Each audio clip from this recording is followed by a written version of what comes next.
तो शिव पाहिला डोळे भरी तेने माझ्या मना होय समाधान अटवितो पायी वेळवेळा सकळ इंद्रिय झाले पविश्रांती पाहता ती मूर्ती शंकराची तेने माझ्या मना होय समाधान अटवितो पायी वेळवेळा एका जनार्दनी शिव हा बजावा संसार करावा सुखरूप तेने माझ्या मना होय समाधान अटवितो पायी वेळवेळा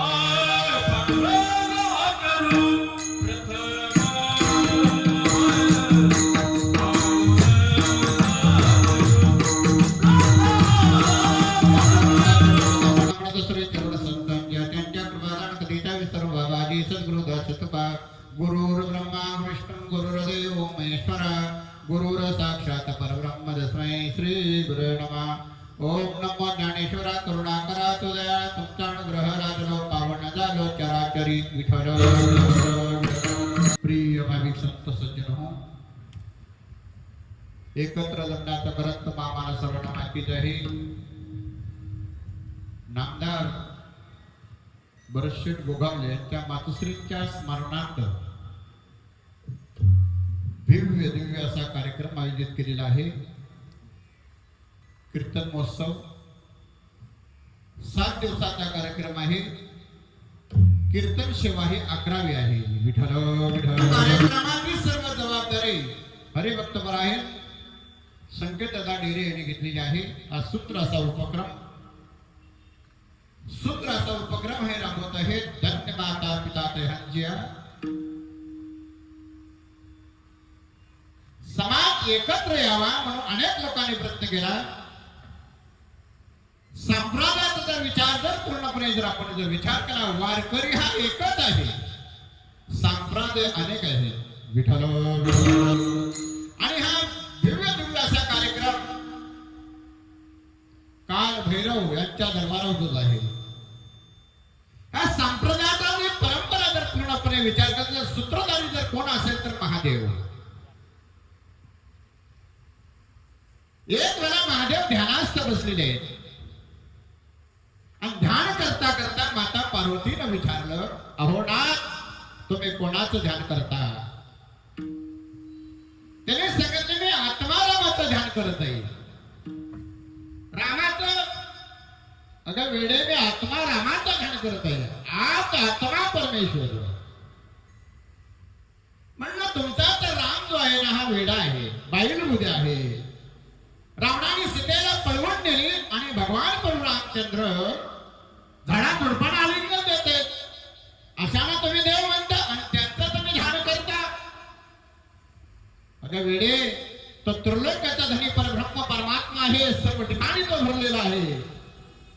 मग जर का सर्व ठिकाणी जर तो भरलेला असेल तर मला त्याची परीक्षा घ्यायला पाहिजे। माता पार्वतीने त्यावेळेस विचार केला, हो महादेवानी पार्वती मातेला सांगितलं, माझ्या देवाच्या तू नादाला लागू नको।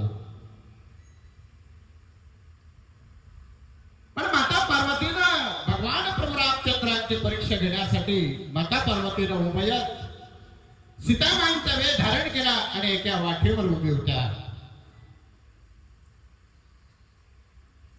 भगवान प्रभू रामचंद्र प्रत्येक झाडा झुडपाला आलिंगन देते, सीते सीते सीते सीते करत आहे। मध्य वाटेत माता पार्वतीनं सीतेचा वेळ धारण केला हे महादेवाला माहिती होतं। भगवान प्रभू रामचंद्र धावत गेलं, सीता मातेनं आलिंगन न देता पार्वती रूपी सीतेच्या पाया पडलेले। माय माझ्यासाठी तुम्हाला इथे यावं लागलं। त्यावेळेस माता पार्वतीला कळलं की ज्यांचं हे ध्यान करत आहे तोच परमेश्वर आहे। आपल्या जीवनातला रामायण आणि आता तर रामायण एकच आहे। सीता कोणाला म्हटलेलं आहे, राम कोणाला म्हटलेलं आहे, लक्ष्मण कुठे, रावण कुठे, अहंकार कुठे आहे? सर्व आपल्या जवळच आहेत। जे जे आहे तुझ्या पासी परी तुझा घात परासी। सीतामाई कुठे आहे? ज्याच्या जीवनात सुख आणि दुःख ती सीतामाई। आपल्या जीवनात जीवनात सुख किती आहे व थोडं आहे. सुख पाहतात वापडे दुःख पर्वता एवढे. ज्याच्या जीवनात सुख आणि दुःख ते सीतामाई. राम कोणाला म्हटलेला आहे? आत्मा परमेश्वर. आत्मा तोच परमेश्वर आहे. लक्ष्मण कुठे आहे? लक्ष अधिक मन.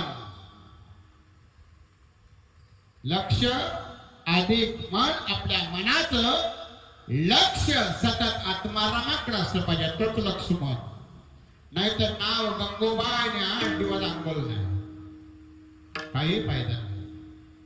कुंभकर्ण कोणाला म्हणजे आळसवाणी करणे.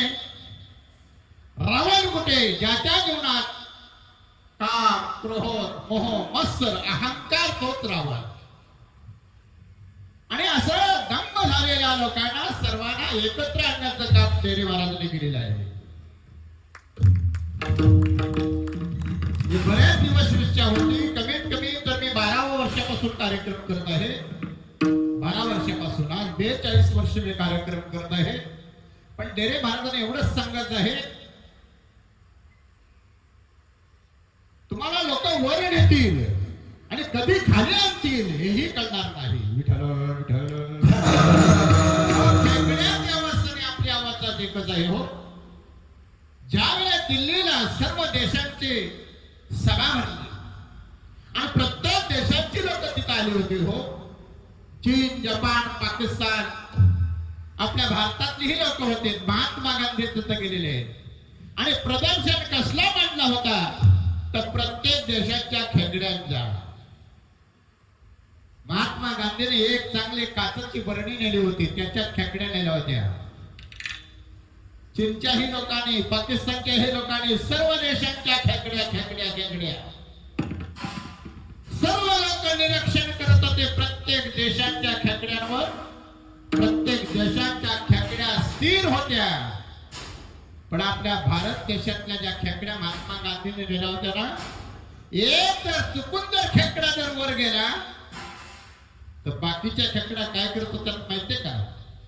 त्याला खाली वळण्याचा प्रयत्न करत आहे. हा सुंदर असा कार्यक्रम उपक्रम राबवलेला आहे. लोकांना कळलं नाही हो, खरोखर कळलं नाही. रेड्याच्या झोंब्या असू द्या, बैलाच्या शर्यती असू द्या, गाड्या लावायला जागा नाही दादा. पण हा सुंदर असा कार्यक्रम केलेला आहे. गोड विषय कडू झालेले कडू विषय आपलं बनलेला आहे. कारण महाराष्ट्राच्या पुढत आहे जे ना त्या कविता डोला म्हणवणे कलवला येत असे. आणि म्हणून बोलावं असं वाटतो. माता पार्वतीला कळलं की जे ध्यान कोणाचं करत आहे ते आत्मारामाचं, आणि ज्याचं तुम्ही ध्यान करता हे मला कळलं पाहिजे.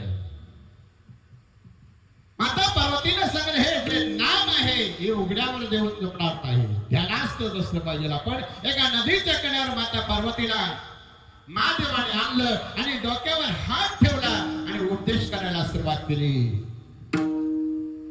नामस्मरण चिंतन बघा, जिथं आहे तिथं नेहमी अवदस असते. अवदस म्हणजे झोप. संध्याकाळचा कार्यक्रम चांगला ठेवलेला 7 ते 9. आता 11 लोक करायला सुरुवात करतात. अवदसा वास करत असते. आणि माता पार्वतीला ही झोप लागलेली आहे. माता पार्वतीला झोप लागल्याच्या नंतर नाम मंत्र सांगत असताना नदीच्या किनाऱ्यावर ही मंडळी होती. एका माशाच्या पोटात नवनारायणाने अवतार घेतला होता. वेगळा आवाज यायला लागला. महादेवाने तिथं मंत्र थांबवला. थांबवल्याच्या नंतर माता पार्वतीला जागे गेले आणि घरी घेऊन आलेले. पण माशाच्या पोटी नवनारायणाने अवतार घेतला होता. त्या माशाच्या पोटात गर्भ वाढत वाढत चालला होता. एक वेळेला एक कोळी शिकार मासा पकडण्यासाठी आला होता.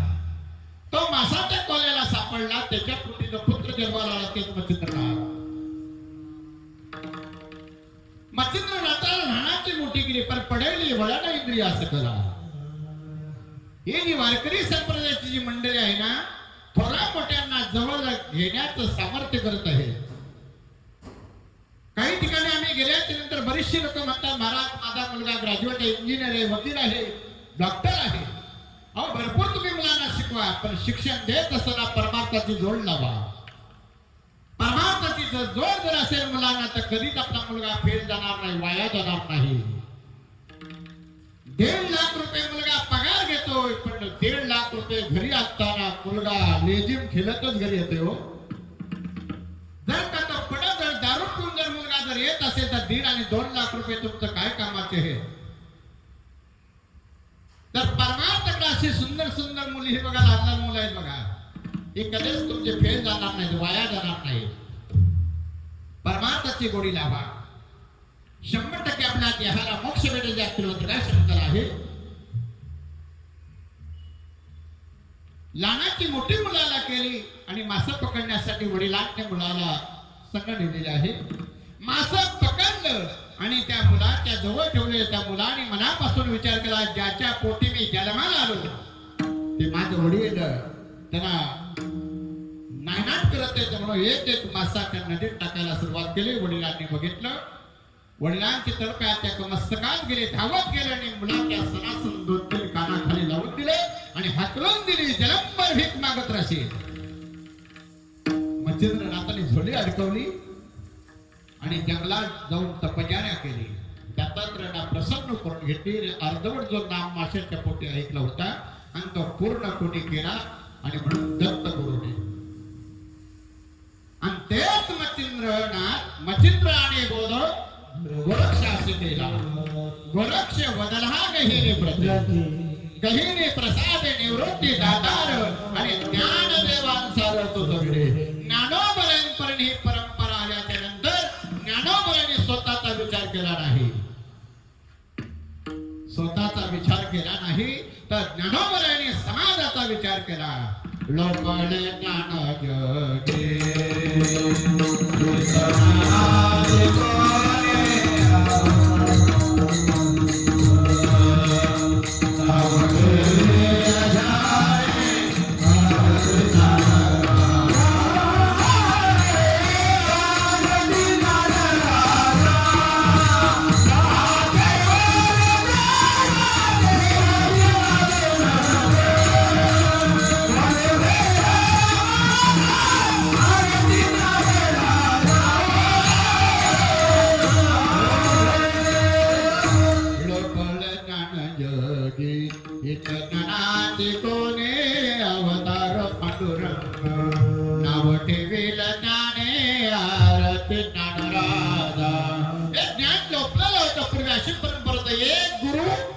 एक शिष्य, एक गुरु एक शिष्य. आणि ज्ञानोबरांपर्यंत आल्याच्या नंतर ही परंपरा खंडित काढली कोणी असेल तर ज्ञानोबराय. ज्ञानदेवी रचला पाया उभारले देवालया. नाम तयाचा किंकर त्याने केला विस्तार. जनार्दन एकनाथ जोज दिला भागवत. भजन करा सावकाश मुका झाला सकळ. आपल्या गुरुजनांना मागितले का जडदेवांचा उद्धार व्हावा आणि म्हणून त्या वेळेपासून परंपरा चालू झाली. एक गुरु आणि हजारो शिष्य. विठ्ठल हजारो गुरु झाले, हजारो शिष्य झाले आणि त्यांच्यातच सर्व तांगातांग झाले. नाही तो हा म्हणतो माझा गुरु श्रेष्ठ, हो म्हणतो माझा गुरु श्रेष्ठ. आणि एवढी भानगड असताना लहान तोंडी मोठा घाट डेरे महाराजांनी घेतला. लहान तोंडी मोठा घास घेतला. डेरा म्हणजे मणका नाही का, पण त्या डेऱ्यात काय आहे? दही आहे, ताक आहे, की लोणी आहे का अमृत आहे? आणि त्या डेऱ्यात खरोखरच अमृत आहे. अमृता ओढा गोड नाम तुझे देवा. अमृत श्रेष्ठ भगवंताचं नाम आहे. पण काही लोक डेरा फोडण्याच्या प्रयत्नात आहेत. हो, डेरा फोडण्याच्या प्रयत्नात आहेत. असो आपल्याला फक्त एवढंच बघायचं आहे, परमार्थ साधा आहे, सोपा आहे आणि तो आपण केल्याच्या नंतर मग तू अवगाता सुखरूप होसी जन्मो आणि जशी ही सर्व वारकरी संप्रदायाला, सर्व संप्रदायाच्या मंडळींना जसे एकत्र आज डेरे महाराजांनी आणली असेल, कुठून नाही कुठून तरी आणली बघा एकत्र सर्व संप्रदायाच्या मंडळींना. त्यावेळेस ज्ञानोबरायाने सर्व संप्रदाय समुदायातल्या मंडळींना एकत्र आणण्याचा प्रयत्न केला. मिळवले मान्य वैष्णवांचे. आता ज्ञानोबा ह्याने सर्व साधू संतांना एकत्र केल्या. ते ज्ञानोबा ह्या नामदेवाकडे गेलं. त्या नामदेवाला लय अहंकार हो, लय अहंकार. नामदेवाला अहंकार, माझ्यासारखा बुवा कोण नाही हो. नामदेवा प्रति झाला अभिमान, लाडका तो भक्त मृतपूर्ण. एक वेळा नामदेवाला अहंकार झाला आणि नामदेवाचा अहंकार घालवण्यासाठी देवाला इथे यावं लागलं. सदाशिवाचा अवतार,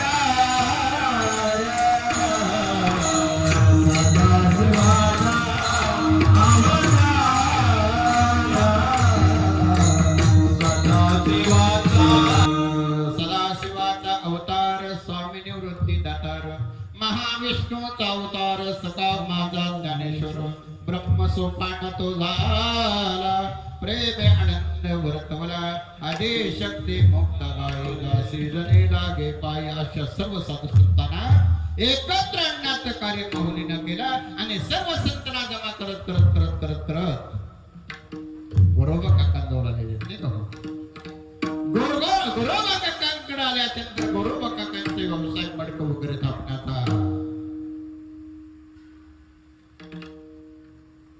लहान मुक्ताबाई होती, चहा पाण्याची वगैरे व्यवस्था चालली होती. तू काय म्हणे येते घरात होती दिवाळी दसरा. साधू संतांना देव मानतात, पण साधू संतांनी कसं वागलं पाहिजे हो, देवासारखं नाही का हो. पण काही लोक रावणासारखे वागतात, ते सोडून द्या.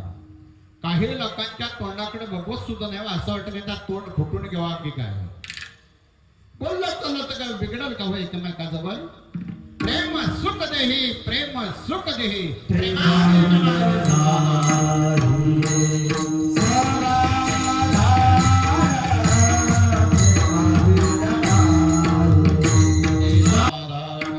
एकमेकांवर प्रेमाने वागा. ही श्री श्रेष्ठ भक्ती आहे, हीच थोर भक्ती आवडते देवा. तुम्हाला सांगता कोण दिवस येईल कैसा, आया देहाचा भरवसा, या देहाचा भरोसा नाही बाप्पा हो. आणि हे जाणून सर्व साधू संतांना एकत्र करून गोरोबा काकांपुढे आल्याच्या नंतर गोरोबा काकांचा व्यवसाय मडक वगैरे थापण्याचा. त्या लहानशा मुक्ताबाईने तो एक थापाटणा घेतला आणि एकाच्या डोक्यात मारायला सुरुवात केली. कुणाचा मडका कच्चा आहे पक्का हे पाण्यासाठी सर्वांच्या डोक्यावर फटका मारला. लोकांनी सण केला, पण नामदेवाच्या डोक्यात फटका टाकता क्षणी वरच्यावर तो धपाटणा दिला. आणि तिथंच म्हणले, कारण तुला अक्कल वगैरे की नाही, लहान मोठा तुला समजत नाही का. नामदेवराव चिल्ल्याच्या नंतर मुक्ताबाईने तो थापाटणा टाकला आणि तिथं टाळ्या पिटला. सर्वांचे मडक पक्का आहे, पण नामदेवाचा मडका कच्चा आहे. नामदेवाला राग आला आणि नामदेवराया तिथून निघाला आणि देवाला सांगतात, देवा तीर्थयात्रेला गेलो खरं, पण त्या लहानशा मुक्ताबाईने माझा अपमान केला. काय झालं. थापाट नाही एकाच्या टोकात मारत असताना कोणाचा मडका कच्चा आहे पक्का आहे, माझा मडका कच्चा आहे. आणि सर्व लोक हसले. मला देव हसला. देवाने सांगितलं, नाम्या खरोखर तुझा मडका कच्चा आहे रे, आणि पक्का होण्यासाठी काय केलं पाहिजे, तुला गुरु करावं लागणार आहे. गुरु करावं लागणार. मी कोणाला गुरु करू, माझ्या योग्यतेचा गुरु पाहिजे. जा म्हणलं महादेवांच्या मंदिरात, महादेवाकडे पाठवले. नामदेवराव महादेवाकडे गेल्याच्या नंतर नामदेवाने देवळाच्या पायरीवर पाऊल टाकता क्षणी आजच्या अभंगात त्याचं वर्णन केलेलं आहे बघा.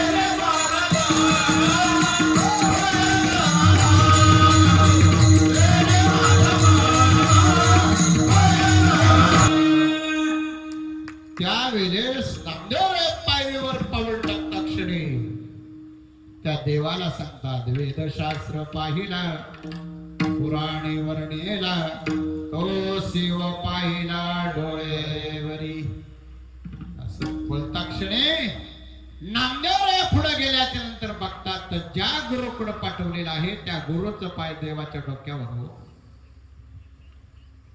पिंडीवर पाय होत नामदेवाने 2-3 शिव्या हाडसल्या माऊलीने सांगितलं कोण आहे नामदेव आहे अरे बाबा बरेच दिवस तुझी मी वाट बघत आहे ये देवाच्या डोक्यावर पाय आहेत माझं ते मलाही सण होत नाही बाबा ते पाय उचलून जरा बाजूला कर बाजूला पाय केलं तिथंही पिंडी तयार झाली तिथून पुन्हा सरकवले तिथंही घराघर फिरवले सर्व ठिकाणी परब्रह्म परमात्मा दिसला देही देता ध्यान त्रिपुटी वेगळा सहस्र तरी त्यावेळेस नामदेवराज धडकन उठला आणि गुरुमाऊलींना शरण गेलेले आहे वेदशास्त्र पाहिला पुराणे वर्णेला तो सेवा पाहिला डोळेवरी तिने माझ्या मना होय समाधान आठवितो पाये वेळ वेळा काय फायदा झाला तर तिसऱ्या ध्यानात त्याचं वर्णन करतात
नाही का हो अवघीच इंद्रिय नयतील कामा जिवे राम नामा उच्चारे वेगे या इंद्रिय तुम्हाला शेवटपर्यंत साथ करत नाहीत आणि म्हणून महाराज सांगताना सर्व माहेचा बाजार आहे आणि अशा माहेच्या बाजारात तुम्ही आम्ही सर्वजण गुरुपट्टीला आहोत यातून मुक्त होण्याचं साधन ऐशी जोडे करा राम कृष्ण कंठी धरा भगवंताची भक्ती करा नामस्मरण करा तेने होय सर्व संसार सुखाचा नलगे दुःखाचा नलगे तीन तयासी सोप्याये सुख बोलविले मुके नारायण भगवान श्रीकृष्णाने अर्जुनाला सांगले अर्जुना तुला संसार सुख रूप जर करायचं तर माझं भजन कर नामस्मरण कर तेने होय सर्व संसार सुखाचा न लगे दुःखाचा लय काही तीन तयासी सोप्याये सुख बोले वेले मुके नारायण या इंद्रिय तुम्हाला शेवटपर्यंत साथ करत नाहीत बघा डोळे माझे म्हणतो डोळे सुद्धा साथ करत नाही कान माझे म्हणतो शरीर माझं म्हणतो शरीर सुद्धा आपलं नाही शरीर दयाचे ठेवणे रसे अभिलाषा नवे हा तुझा परिवार द्रव्य धन शेवटपर्यंत आपल्याला हे शरीर साथ करत नाहीत आणि म्हणून या शरीरावर आपला भ्रमस नाही क्षण भंगोर नाही भ्रमसा बघा तुम्हाला उदाहरण सांगतो मला घेत तुम्हाला समजेल दात आधीचं का जीभ आधीची हो दात आधीचं का जीभ आधीची ज्या वेळेस आपण जन्माला आलो ना ही जीभ आपल्या संगत आलेली आहे बरोबर ह्या शरीराला सोडत नाही जीभ दाताला 3 वेळा जन्म घ्यावा लागतात पहिले दात बघा आपलं दुधाचं ते पडलं असली पडलं तर नकली 3 वेळा जन्माला यावं लागतं पण जीभ भरपूर तिला आयुष्य जीवेला जास्त आयुष्य का कारण जीभ लवते वागते आणि म्हणून तिला जास्त आयुष्य आहे दात वाकत नाही हलत नाही डुलत नाही असं फोंब्यासारखं उभं आहे काही लोकांची तीच अवस्था आहे. आम्ही गंध लावला, माला घातल्या, पण काही लोकांना पाया पडायला लाज वाटते हो. पाया का पडावा, तर पाया पडण्याने आपला आयुष्य वाढतो. विठोबा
वेदशास्त्र पाहिला, पुराणे वर्णिला, तोसी व पाहिला डोळे भरी, तेने माझ्या मना होई समाधान, हटवितो पायी मिळवेला.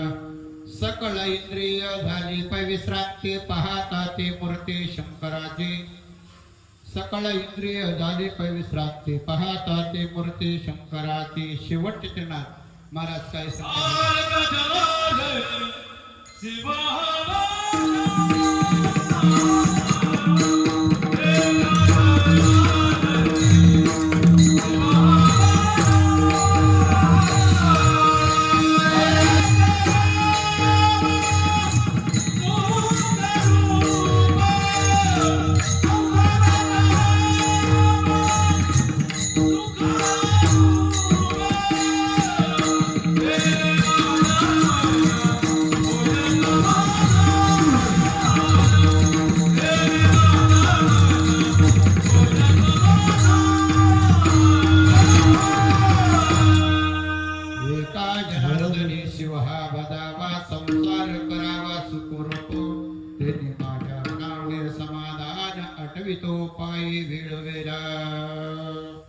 म्हणून सांगायचं म्हणजे एवढं, दाताना कमी आयुष्य, जिभेला जास्त आयुष्य. जे लवते वागते म्हणून तिला जास्त आयुष्य.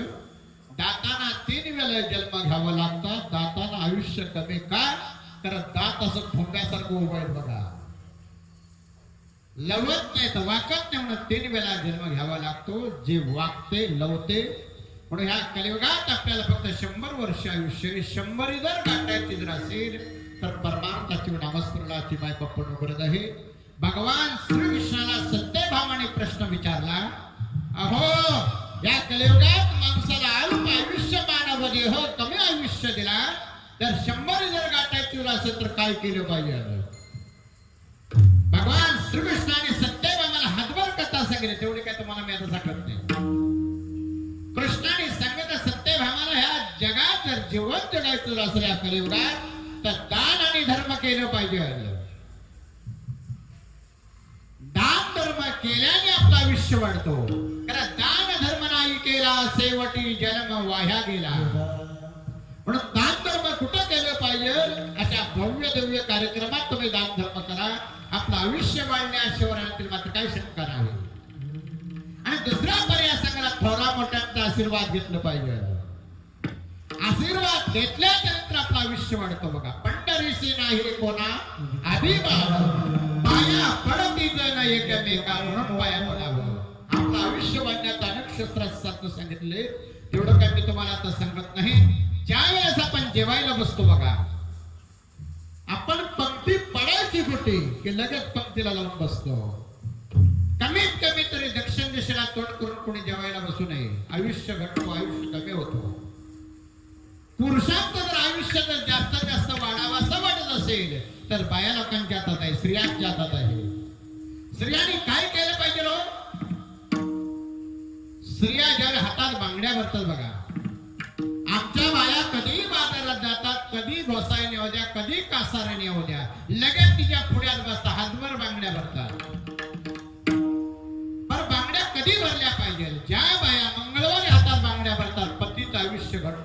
आयुष्य कमी होतो. म्हणून कमीत कमी स्त्रियांनी मंगळवारी हातात बांगड्या भरू नये.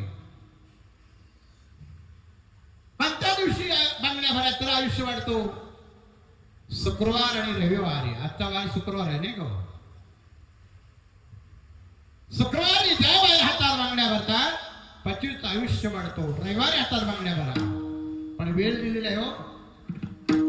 कमीत कमी तरी संध्याकाळी हातात बांगड्या भरल्या पाहिजे. विठार संध्याकाळ म्हणजे 4च्या नंतर नाही का?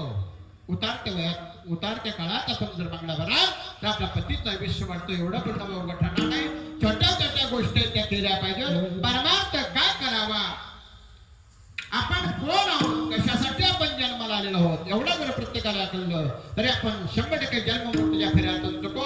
एवढं बोलणं अवघड म्हणून महाराज त्या बघा सांगतात, एका जनार्दनी शिव हा बघावा, संसार करावा सुकरून, तिने माझ्या मना होय समाधान, पायी विळवेला सकळ इंद्रिय झाली पै विश्रांती, पाहता ती मूर्ती शंकराची.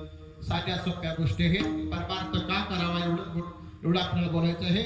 सांगायचं म्हणजे एवढं आपल्याला लोक कधी चांगले बोलतात वाईट बोलतील ह्याच्याकडे विचार करायचा नाही. एखादा जर गावात जर चुकून जर बुवा झाला तर लोकांना बघवत नाही नाही का? हो, पहिला विरोध आपली भावकी असते, नंतर गावकी. कोण चांगला बोलत नाही, करून करून दमला गाणा मोठा देव पूजेला लागला. बाबानो, अशा लोकांकडे तुम्ही लक्ष देऊ नका. कुणी निंदा कोणी वंदा, आमचा सोहेतेचा धंदा, कारण निंदकाचे घर असावे शेजारी.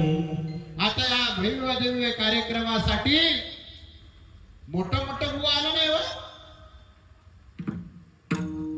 गंजलेलं का गंजलेलं का गाजलेलं नाही, नाही त्यांना सण होणार नाही का? हो, आता हे त्यांना एवढे सर्व आहेत नाही का? हो, विठ्ठल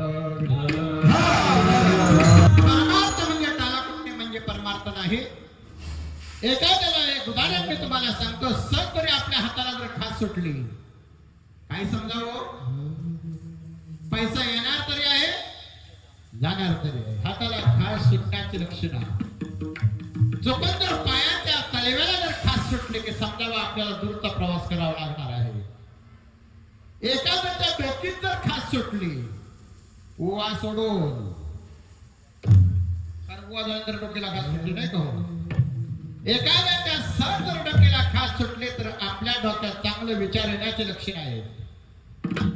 आणि एखाद्याच्या पाठीला जर खास सुटली की समजावं आपण चांगलं आहोत, पण लोक आपले पाठवून निंदा करत आहेत. शिव हा भजावा, संसार करावा सुखरूप, तिने माझ्या मना होई समाधान, अटवितो पाही विळवेला, सकळ इंद्रिय झाली पै विश्रांती, पाहता ते मूर्ती शंकराची. एका जनार्दनी शिव हा भजावा, संसार करावा सुखरूप. वेळ लावावी थोडक्या शिवा. ऊन भरपूर आहे नाही का? सांगायचं म्हणजे एवढं झालेली शिवा त्या काल भैरव यांच्या शिवासाठी आचार करून भगवान श्रीकृष्णांच्या, राधे मातेच्या, परमपिता परब्रह्म परमात्मा पांडुरंग रुक्मिणी मातेच्या शिवाचरणी अर्पण स्वानंद सिंह गणेश बाबा अरुण बाबा बसलेल्या सर्व बंधू आणि भगिनींच्या शिवाचरणी आचार करून शिवेला पुणे राखतो. उर्वर शिवाचे मृदुंग जर आपले लाभलेले आहेत. रायगड भूषण म्हणजे सर्वांना तो भान केलेला नाही का?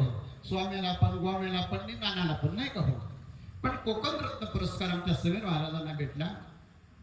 झालेली शिवा त्यांचे शिवाचे आचार आदरणीय हरिभक्तपरायण आमच्या विभागात कान्हू महाराज, सुप्रसिद्ध कीर्तनकार, एक नव कीर्तनकार आमच्या विभागात. त्यांचा नातू प्रमोद महाराज मिस्त्री.